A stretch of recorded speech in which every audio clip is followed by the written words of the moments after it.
Alhamdulillah. Alhamdulillahi Rabbil Alamin.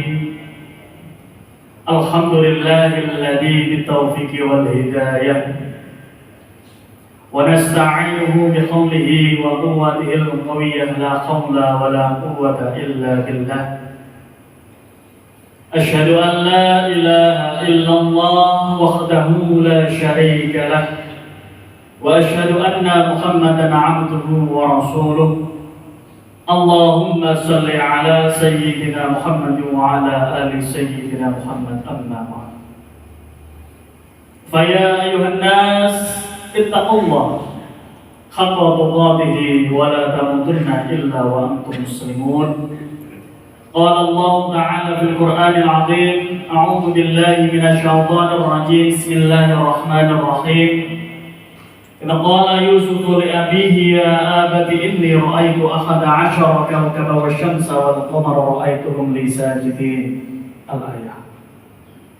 Hadratul muhtaramin, jamaah salat Jumat yang pasti diberkahi oleh Allah Subhanahu wa taala.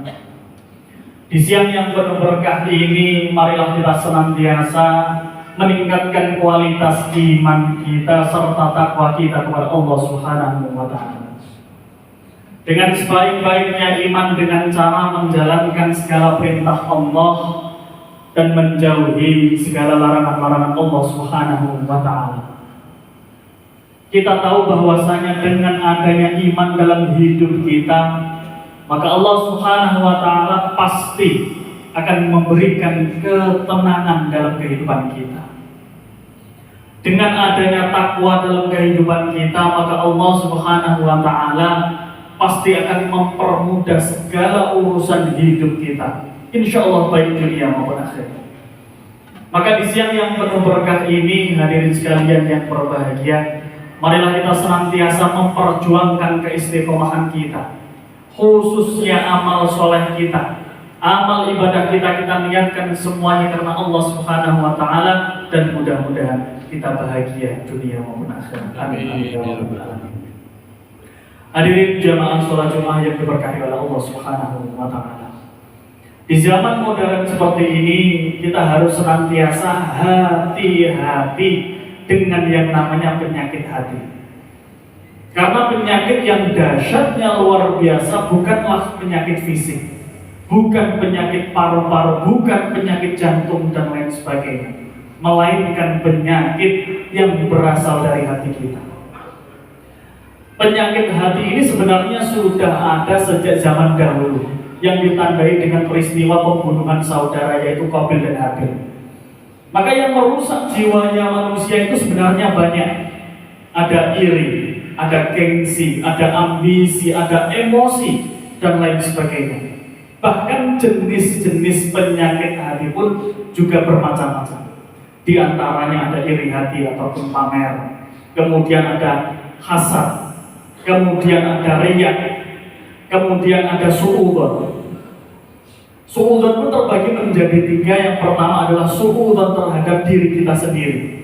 Senantiasa kita mengunderestimate kemampuan diri kita.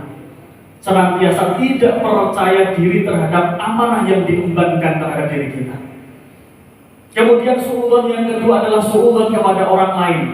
Senantiasa berprasangka buruk kepada orang lain, senantiasa melihat orang lain itu pasti lebih buruk daripada diri kita. Nauzubillah min dzalik.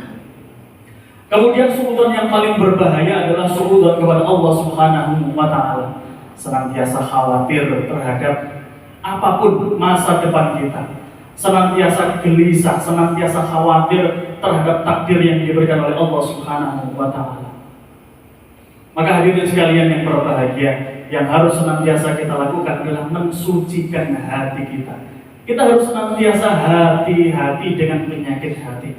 Salah satu contoh penyakit yang dahsyat yang luar biasa adalah iri hati ataupun hasad. Wa min syarri hasidin idza hasad. Terkadang kita senantiasa berpikir, bahkan memiliki pertanyaan, bagaimana kelak orang yang memiliki penyakit hasad di akhirat nanti? Iyyakum wal hasada, hati-hati dengan penyakit hasad. Fa innal hasada, sesungguhnya penyakit hasad itu yakulul hasanah, memakan semua amal soleh kita. Kama taqulun narul hatab, ibaratnya api yang membakar kayu bakar. Maka ketika kita sudah melakukan amal soleh, ibadah mahdhah maupun ibadah ghairu mahdhah, melakukan puasa Ramadan, puasa Senin Kamis, sholat 5 waktu dan lain sebagainya, maka pahalanya akan digrogoti oleh iri hati ataupun penyakit hati kita. Na'udzubillahi min dzalik. Maka penyakit iri hati ataupun hasad itu biasa disingkat dengan SMS. Susah melihat orang senang ataupun senang melihat orang susah. Kita senantiasa bahagia melihat teman kita menderita, melihat orang sekitar kita menderita, atau bahkan sebaliknya, kita senantiasa merasa susah, merasa menderita, melihat orang lain itu lebih bahagia daripada diri kita. Maka saya pernah membaca penelitian bahwasanya penyakit yang dahsyat yang luar biasa itu berasal dari hati kita, iri yang berlebihan, cemburu yang berlebihan dan lain sebagainya. Maka orang yang memiliki penyakit hati, hidupnya pasti tidak akan pernah tenang. Hidupnya pasti tidak akan pernah tenang.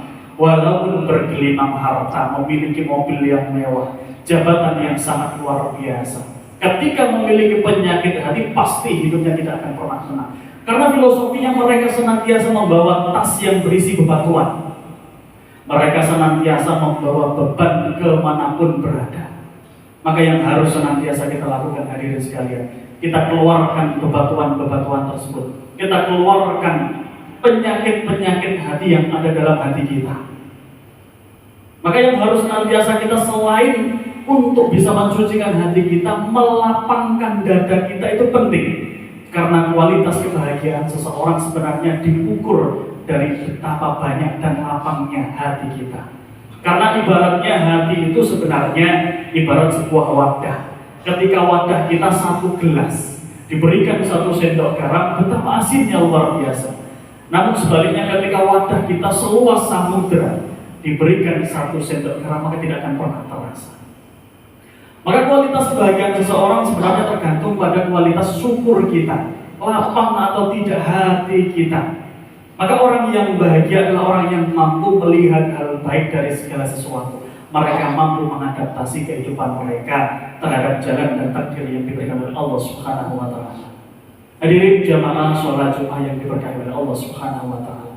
Maka ketika kita mendapatkan kezaliman dari orang lain, yang harus senantiasa kita lakukan adalah khudil afwa, saling memaafkan. Karena memaafkan itu merupakan hal yang sangat luar biasa beratnya, dan bahkan pahalanya pun juga sudah dilimpahkan oleh Allah Subhanahu wa Ta'ala terhadap diri kita.